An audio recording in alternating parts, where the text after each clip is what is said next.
चत्वारि ते तात गृहे पश्यन्तु श्रियाभिजुष्टस्य गृहस्थधर्मे वृद्धो ज्ञातिरवशत्र कुलीनः सखा दरिद्रो भगिनी चाणपत्या।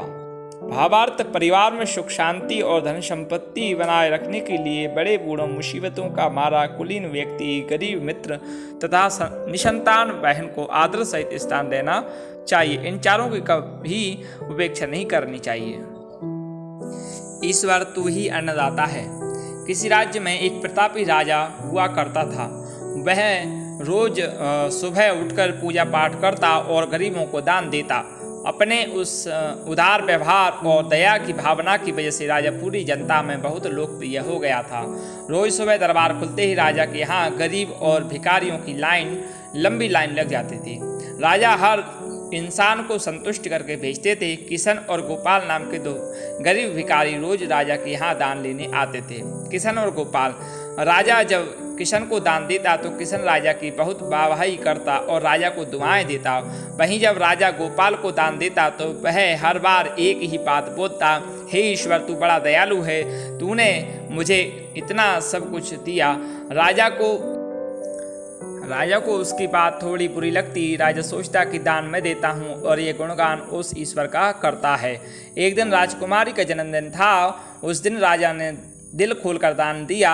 जब किशन और गोपाल का नंबर आया तो राजा ने पहले किशन को दान दिया और किशन राजा के गुणगान करने लगा। लेकिन राजा ने जैसे ही गोपाल को दान दिया वो हाथ ऊपर उठा के बोला, हे ईश्वर तू ही अन्नदाता है, आज तूने मुझे इतना दिया, इसके लिए प्रभु तुझे धन्यवाद देता हूँ। राजा को यह सुनकर बड़ा गुस्सा आया। उसने कहा कि गोपाल मैं रोज तुम्हें दान देता हूँ कि फिर तुम मेरे बजाय ईश्वर का गुणगान क्यों करते हो। गोपाल बोला, राजन देने वाला तो ऊपर बैठा है, वही सबका अन्नदाता है, आपका भी और मेरा भी। यह कहकर गोपाल वहां से चला गया। जब राजा ने गोपाल को सबक सिखाने की सोची, अगले दिन जब किशन और गोपाल का नंबर आया तो राजा ने किशन को दान दिया और कहा, किशन मुझे गोपाल से कुछ बात करनी है, इसलिए तुम जाओ और गोपाल को यहीं छोड़ जाओ।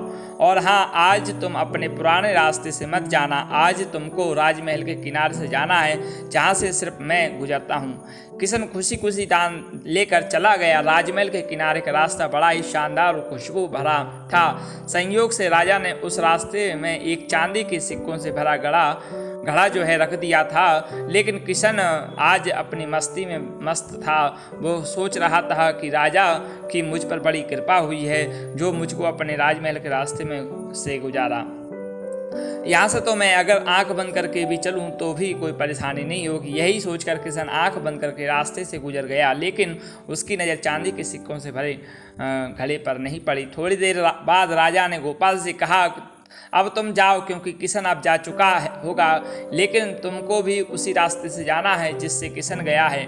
गोपाल धीमे कदमों से ईश्वर का धन्यवाद करते हुए आगे बढ़ चला।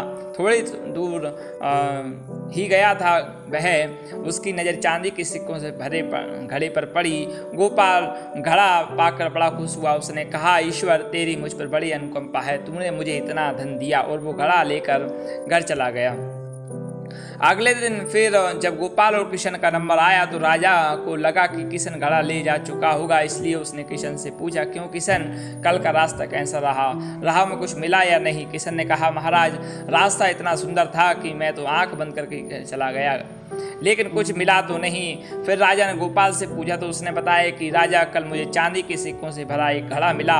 ईश्वर ने मुझ पर बड़ी कृपा की। राजा किशन से बड़ा गुस्सा हुआ। उसने कहा कि आज मैं तुझे धन नहीं दूंगा बल्कि एक तरबूज दूंगा। किशन बेचारा परेशान तो था, लेकिन कहता भी तो क्या, चुपचाप तरबूज लेकर चल पड़ा। उधर राजा ने गोपाल को रोजाना की तरह कुछ धन दान में दे दिया। किशन ने सोचा कि इस तरबूज का मैं क्या करूंगा, और यही सोचकर वो अपना तरबूज एक फल वाले को बेच गया। अब जब गोपाल रास्ते से गुजरा उसने सोचा कि घर कुछ खाने को तो है नहीं, क्यों ना बच्चों के एक तरबूज ले लिया जाए। तो गोपाल फल बेचने वाले से वही तरबूज खरीद लाया जिसे किशन ने बेच कर गया था। अब जैसे ही घर आकर गोपाल ने उस तरबूज को काटा तो देखा उसके अंदर सोने के सिक्के भरे हैं। गोपाल ये देखकर बड़ा प्रसन्न हुआ और ईश्वर का धन्यवाद देते हुए कहा, हे ईश्वर, आज तूने मेरी गरीबी दूर कर दी, तू बड़ा दयालु है, सबका अन्नदाता है। अगले दिन जब राजा दान दे रहा था तो उसने देखा कि केवल अकेला किशन ही आया है, गोपाल नहीं आया। उसने किशन से पूछा तो किशन ने बताया कि कल भगवान की कृपा से गोपाल को एक तरबूज मिला जिसके अंदर सोने के सिक्के भरे हुए थे। वह गोपाल तो अब संपन्न हो चुका था। किशन की बात सुनकर राजा ने भी अपने हाथ आसमान की ओर उठाए, बोला, हे ईश्वर, वाकई तू ही अन्नदाता है, मैं तो मात्र एक जरिया हूँ, तू ही सबका पालनहार है। राजा को अब सारी बात समझ में आ चुकी थी। अगर आपको भी कहानी अच्छी लगी हो, हमारी वीडियो को लाइक जरूर करें और अच्छी लगी हो तो शेयर करें। धन्यवाद।